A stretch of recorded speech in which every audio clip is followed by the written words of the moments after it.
All right, guys. Okay, hey, what's up? What's going on? Welcome back to Kitchen Tonic. Welcome back to another brand new video here on the channel. Brand new tasty video, that is, of course. Welcome. In this video here today, we're going to be making the classic, very tasty macaroni and cheese. But not just any kind of macaroni and cheese. This here is called macaroni or gratin, or Haitian style macaroni and cheese, guys. But we're going to jump right into this video here, starting with our pasta here, or our macaroni, which I already went ahead and boiled. Just the regular package instruction on how to boil your pasta. I added a little bit of salt to the water as well as a little bit of oil in order to not allow my pasta here to stick together or any of that unwanted stuff. Okay guys, so that's all I've done with my pasta so far. Moving on here with our cheeses. I have a bowl filled with different cheeses in this bowl here, and what I have in this bowl here is about 3 laughing cow wedges that you can see there. I also have about half a stick of cream cheese in this bowl here, as well as some Parmesan cheese, which you can see there. I know it's all kind of one color, so it might blend well, but there are 5 different cheeses in this bowl here.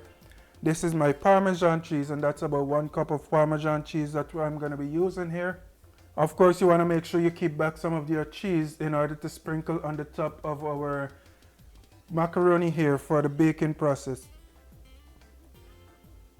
I also have about 1 cup of Italian 6 cheese blend over there, as well as some Monterey Jack cheese that I went ahead and grated up there myself.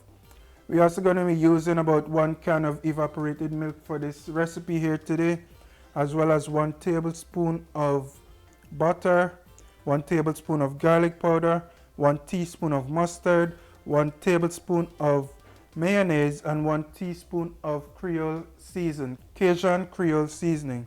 And lastly, we're also going to be needing some onions and bell pepper here. So what you can see here is about half a cup to 3/4 cups of green bell pepper, red bell pepper, and onions that I went ahead and diced up fairly finely there. Now I already have my oven preheating at 350 degrees, and my pot there is already on my stove, so we're gonna jump right in and start sauteing these veggies. Alright guys, so like I said, I already have about a tablespoon of olive oil in my pot here. I'm gonna go in and put my vegetables in this pot here and begin seasoning them up. And we're just going to go ahead and let this saute for about 3 minutes, and then we're going to begin, or rather continue, by adding our evaporated or carnation milk into this pot here. So I'm going to go ahead and saute these vegetables, or these bell peppers and onions, and then I'll be back to continue with this recipe here. Alright guys, so here we are after about 3 minutes of sauteing our vegetables here.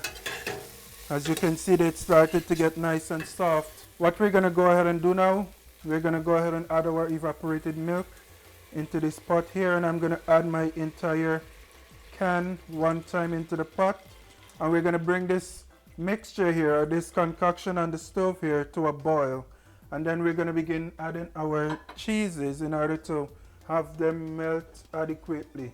You don't want to add them too soon because then it's going to take a while to melt, obviously. So I'm going to go ahead and allow my evaporation milk here. When you start to see some bubbles, we're going to go ahead and start adding our cheese to this pot here. Alright guys, as you can see what's going on in my pot here, my mixture here is starting to come to a boil. So what I'm going to go ahead and do now, I'm going to go ahead and just pour all of my cheese mixture into my pot here. I'm going to add them gradually, but you can choose whatever rate you want to add them at. So what we're just going to do is just going to make sure that they're adequately melted. So you might want to add like your cream cheese and your laughing cow first. And it's not required to use both the cream cheese and the laughing cow. That's just the way I'm making it. If you want to go ahead and use 100% cream cheese or 100% your laughing cow wedges there, you can go ahead and do that as well. The kind of cheese that you use for this recipe is totally up to you, based on your preference or your liking, and so on and so forth. So basically I'm just going to go ahead and keep stirring here until most of my cheese here has completely dissolved. And this is basically just the cheese sauce that we're going to be making for this macaroni au gratin, or this macaroni and cheese here today. As you can see, this is thickening up really nicely. I'm also going to go ahead and begin adding my seasonings here. I'm going to go ahead and add my butter, my 1 tablespoon of butter into my pot here, as well as my mayonnaise. Not forgetting my mustard, and you're not going to taste the mustard at all in this recipe here. This is just for a little bit of color to this recipe here. And as this come together really nicely, you can already smell the aroma that's coming from this pot here.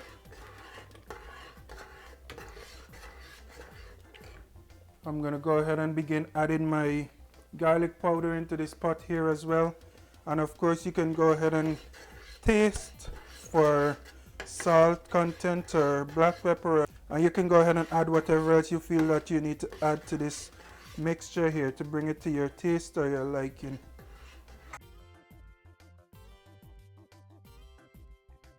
Alright guys, I'm also going to go ahead and add my Cajun Creole seasoning to this pot here.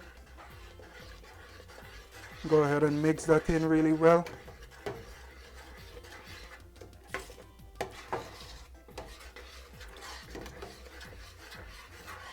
And like I said, you can go ahead and taste for salt content, black pepper, or whatever else you feel that you need to add to your taste or your liking.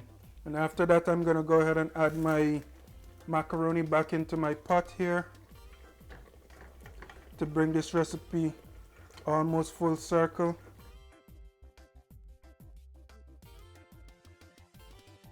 And take a look at all that gooey goodness in this pot here, guys.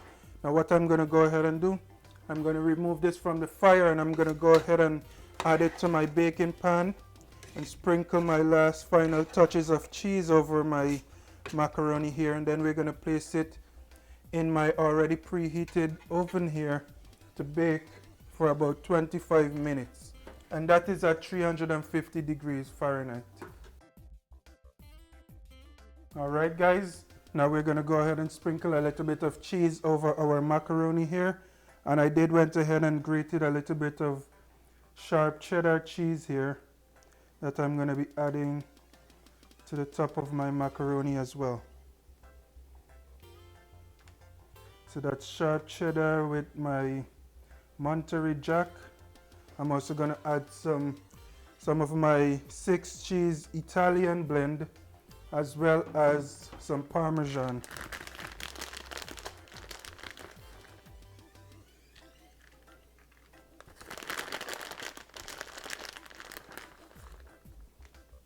Alright guys, I'm going to go ahead and pop this in my oven, like I said, 350 degrees, 25 minutes. I'll be back with the final product.